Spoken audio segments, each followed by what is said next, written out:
Hey, this is Mark Moore, aka Tuxedo Mark, at various places on the internet. It's 10:32 a.m. according to a computer clock on Friday, May 15, 2015.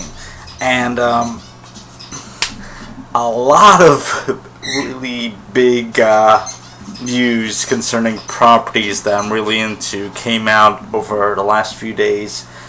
But this is the first day that I've been able to record a vlog on it, so I'm going to do two separate vlogs. First, Supergirl.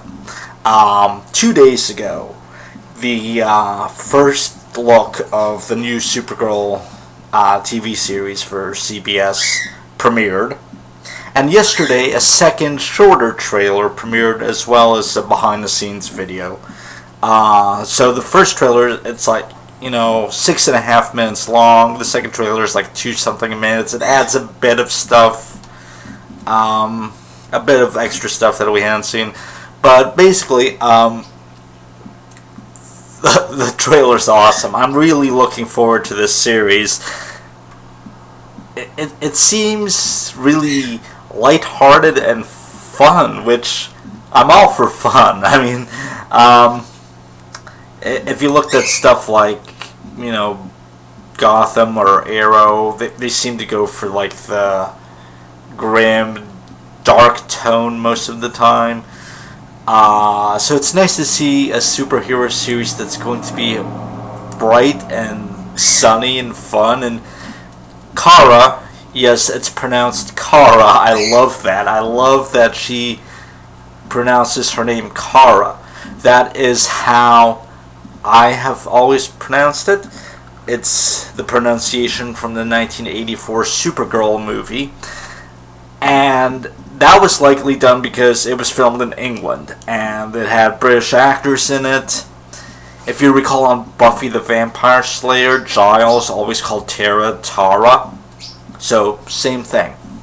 So I'm guessing while they were filming, Helen Slater just ran with that. I'm guessing. She probably, or maybe she asked, how do you pronounce the name? And they're like, well, Kara. So, from the comic books you couldn't tell, obviously, but, here's another thing. On Smallville, as well as on, in the Marvel DCAU, Superman the Animated Series, Justice League Unlimited, stuff like that, they pronounced it Kara. Except for one instance early in season 7 of Smallville, in the episode where Kara joins she enters the Miss Sweetcorn pageant, and the announcer at one point refers to her as Kara Kent, but later on he switches to Kara. So. But no, it's officially Kara. In fact, before the trailer premiered, Melissa Benoist had given an interview, and she said, "Yeah, I play Kara Danvers." So, but anyway, there's so much in here. We see brief glimpses, like rapid shots of her arriving on Earth. Apparently, from what we can tell, Superman is the one that finds her, and he takes her to the Danvers to be adopted. And Dean Cain and Helen Slater are playing the Danvers. So that was one of the rumors, and it turns out that that's what it is. He's not playing Superman, at least I don't think he is. We don't see Superman close up. We see, various his face being obscured or not shown on camera that much. It's like there's probably some kind of rights issues related to that, possibly with the films that are currently going on, but I don't mind. I would prefer for Superman to not kind of be all that prevalent, just so, because this is Supergirl series, right? Okay. I actually had read one comment from some guy that said, a Supergirl series needs Superman in it. No, it doesn't. That's sexist, really. But anyway, so Kara, I forget which city that she's working in. It's a made-up city. I forget the name at the moment, but I was disappointed that it wasn't Chicago, because that's what it was in like the old comic books, that she lived in Chicago. But anyway, she's living in this big city in an apartment, and she's working for a fashion magazine. Some people have criticized that. That's not like a newspaper or a tech startup or whatever. No, it's a fashion magazine. I don't care. Well, whatever. Anyway, she's got this boss, Kat Grant, who used to be like the gossip columnist at the Daily Planet, I believe. So she's founded this company called Catco. So Kara's working for her, mostly as a thankless assistant, getting her coffee and scheduling stuff and whatever. She's got a whole geeky dork thing going on with the glasses. But that seems to be more who she is than an act, because she geeks out, she has fun. It's like when she sees herself on the news where she has to save an airplane that her foster sister is on, and people start taking pictures of her, and she gets on the news as a mystery girl. She totally, geeks out over that. She's like, I love that. She wants to start working for some fictional government agency or department, whatever. I forget what the name of it is. It's basically a DC version of S.H.I.E.L.D. Okay. Run by Hank Henshaw, who's I think he's a villain in the comics. I think wasn't he like I forget now. I don't want to say because I might screw it up, but anyway, also working at Catco is Jimmy Olsen, or James Olsen, as he prefers to call himself, coming from the Daily Planet. So yeah, he had previously worked with Clark. Whether he knows Clark is Superman or not, I'm not sure. But he gives Kara the baby blanket that Superman had, that Clark had been wrapped, or Kal-El had been wrapped in, to make a cape out of. So this cape won't get ruined, because there seems to be like a costume creation process going on in the pilot episode where she's trying different looks out and her capes keep getting ruined, and yeah. Oh, the costumes. At one point she tries on a really skimpy costume, because there's this guy, I forget his name, but he's Toyman, a villain from the Superman comics. So he might turn bad later on, we don't know, but he's he's in on the secret. He's helping her try out different costumes. She wears a skimpy one that's actually skimpier than the pre-New 52 costume, I think. And she's like, I'm not wearing this. I'm not going out, funny crime and wearing this thing. And then she tries on something closer to her final costume, except she started wearing pantyhose, and she doesn't have the S shield yet, and I like that.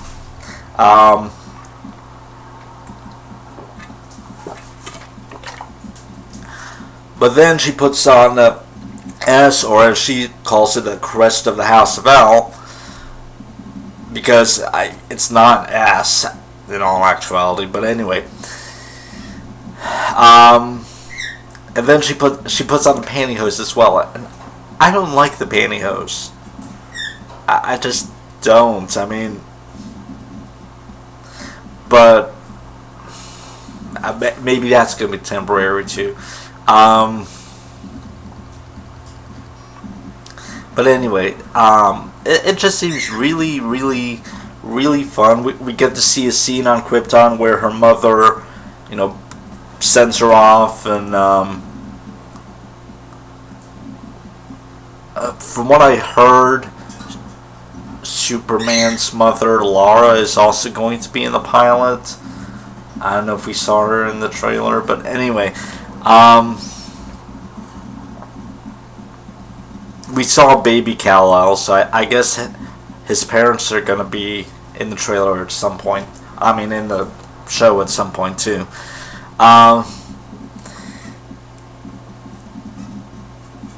Some people have criticized the girly aspects and the fact that the boss seems like the Devil Wears Prada, which I've never seen, but I know what they're talking about, and I don't mind. I mean, I kind of enjoy this, and I like the fact that Kara's enthusiastic about her newfound fame.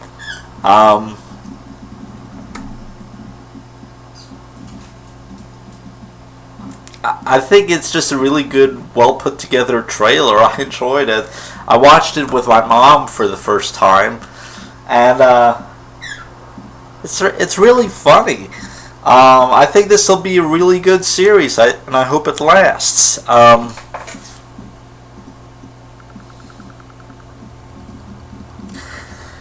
So, I'm guessing there's not going to be like an actual secret identity, even though Kat doesn't seem to realize that Kara is Supergirl, but that's at the beginning after like her first reveal.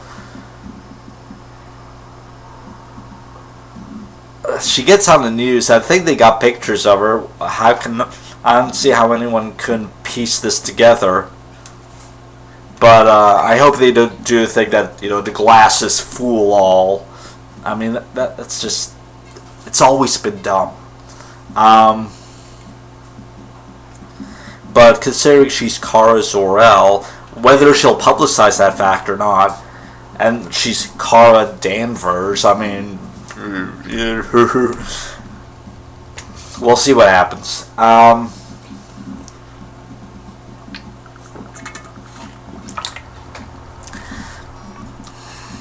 There were also some publicity photos released on 2 days ago on the 13th.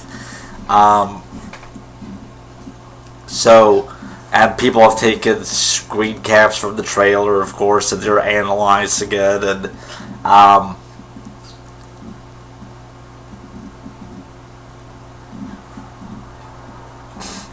overall, though, I think it's funny that Supergirl's alternate identity, or her real identity, is like a kind of an insecure, shy office worker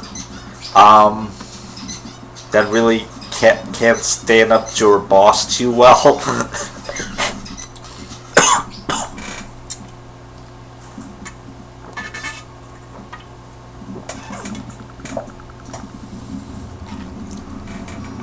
Some people have criticized that the heroic moments in the trailer is just all stuff that's been seen before, except now it's with a girl. But I mean, typical heroic stuff is stuff that should be shown in the trailer.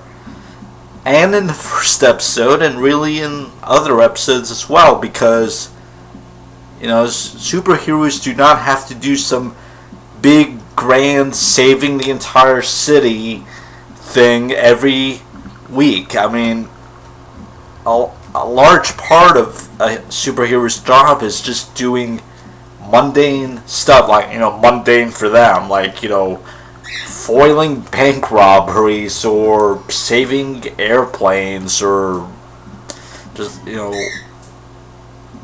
whatever, just normal stuff.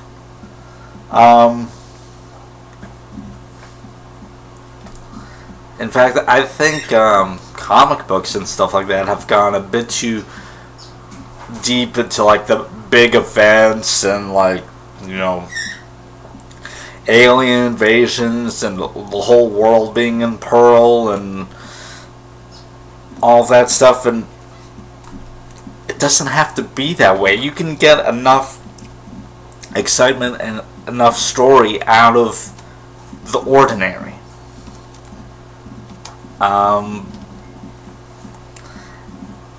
Anyway, it looks like they're going to do a really fast version of seasons 9 and 10 of Smallville, where, okay, she's already figuring out who she is. She knows her backstory. She knows all about Krypton.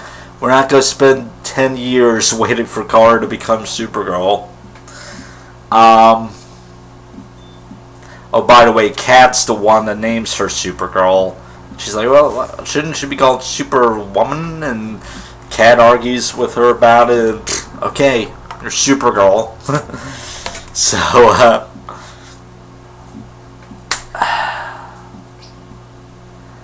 I don't think there's much else to say. I mean, I'll probably remember stuff later after I finish the video. But, overall, though, it just seems really enjoyable and fun. It's fun and it's adorkable. And yeah, that's a good word for Kara, adorkable.